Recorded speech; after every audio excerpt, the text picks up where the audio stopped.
सन्माननीय व्यासपीठ उपस्थित मान्यवर आणि माझ्या देशप्रेमी विद्यार्थी मित्रांनो, सर्वांना माझा नमस्कार. मी श्रेयस अर्जुन शिंदे. आज मला ज्या विषयावर बोलण्याची संधी मिळाली तो केवळ एका संघटनेचा विषय नाही, तर तो विषय आहे राष्ट्रभक्तीचा, शिस्तीचा आणि समाजाला दिशा देणाऱ्या संस्कारांचा.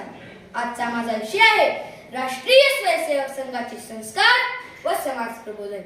मित्रांनो, 27 सप्टेंबर 1925 रोजी डॉक्टर केशव बळीराम हेडगेवार यांनी राष्ट्रीय स्वयंसेवक संघाची स्थापना केली. त्यावेळी त्यांच्या समोर केवळ एकच ध्येय होते, ते म्हणजे परम वैभव नेतुमेतथा स्वराष्ट्रम, म्हणजेच या भारत मातेला पुन्हा एकदा जगाच्या शिखरावर परमोच्च वैभवावर नेऊन ठेवणे. पण हे काम कोण करणार? हे काम करण्यासाठी गरज होती चारित्र्य संपन्न, देशभक्त आणि निस्वार्थी स्वयंसेवकांची. मित्रांनो, संस्कारांचे सुंदर मंदिर संघस्थान हे आमचे, संस्कारांचे सुंदर मंदिर संघस्थान हे आमचे, मातीमधून मूर्ती घडवते संघस्थान हे आमचे, मातीमधून मूर्ती घडवते संघस्थान हे आमचे. या संघाचे कार्य हे प्रामुख्याने व्यक्ती निर्माण करणे आणि त्यातून भव्य, दिव्य, दिमाखदार राष्ट्र घडवणे या दोन प्रमुख स्तंभांवर आधारित आहे.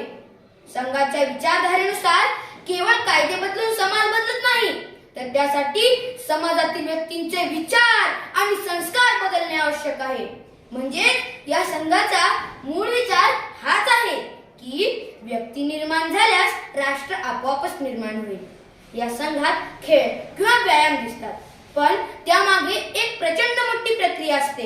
एकत्र येणे म्हणजे संघटन, वेळेवर येणे म्हणजे शिस्त आणि ध्वजाला प्रणाम करणे म्हणजे समर्पण. हे संस्कार स्वयंसेवकाच्या मनात देशाप्रती एक अतूट नातं निर्माण करतात. मी समाजासाठी काही देणे लागतो ही भावना हाच संघाचा खरा संस्कार आहे. स्वार्थाचा त्याग करून राष्ट्राचा विचार करायला शिकवणे हेच संघाचे खरे शिक्षण आहे. मित्रांनो, समाज आणि राष्ट्र हे माझ्या वैयक्तिक स्वार्थापेक्षा मोठे आहे आणि भारत मातेची आराधना हेच आमचे सर्वोच्च कर्तव्य आहे. मित्रांनो, हीच आहे खरी राष्ट्रभक्ती. संघाच्या शताब्दी वर्षानिमित्त संघाने समाज परिवर्तनासाठी 5 मुख्य बिंदूंवर लक्ष केंद्रित केले आहे. त्यामध्ये सामाजिक समरसता, स्वदेशी आचरण, पर्यावरण संरक्षण, नागरी कर्तव्ये आणि कुटुंब प्रबोधन ही 5 मूल्ये आपल्या विद्यालयाच्या ज्ञान यज्ञाच्या रूपात आपल्याला देशभक्तीचे धडे देत आहे. सध्या मी ज्या संस्थेच्या विद्यालयात शिकत आहे ती संस्था सुद्धा समाज प्रबोधनाचे खूप मोठे काम करत आहे. व्यक्तीच्या मनातील मी काढून तेथे आम्ही आणि आपले राष्ट्र ही भावना रुजवणे हेच या संघाचे खरे संस्कार आणि समाज प्रबोधन आहे. मित्रांनो, भारत वंदे मातरम, जय भारत वंदे मातरम, रुकना पाए तूफानों में सबसे आगे बढ़े कदम, जीवन पुष्प चढ़ाने निकले माता के चरणों में हम.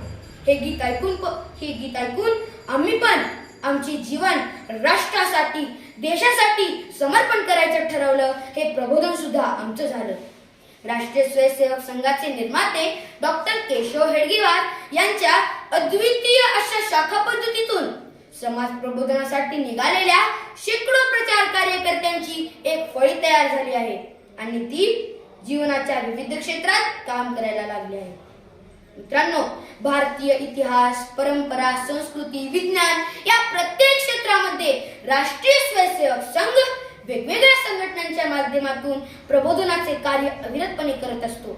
1925 साली सुरू झालेल्या या बीजाचे रूपांतर आता शताब्दीमध्ये होत आहे, वटवृक्षात होत आहे. मित्रांनो, शेवटी मी इतकेच सांगेन की राष्ट्रीय स्वयंसेवक संघ ही एक संस्था नसून ती एक जीवन पद्धती आहे. जसे दिव्याने दिवा लावत जावा,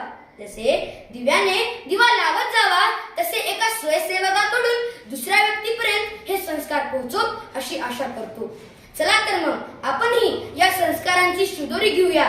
समाजातले भेदभाव विसरून एक संघ होऊन हे राष्ट्र, या भारत मातेला विश्वगुरु बनवण्यासाठी कटिबद्ध होऊया.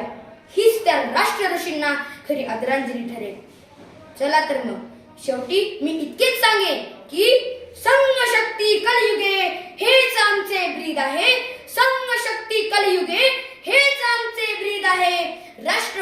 संस्कृतीच्या रंगात रंगलेले आमचे मन आहे.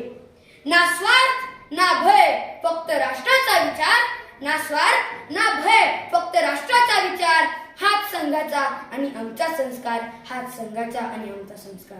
जय हिंद, जय भारत. धन्यवाद.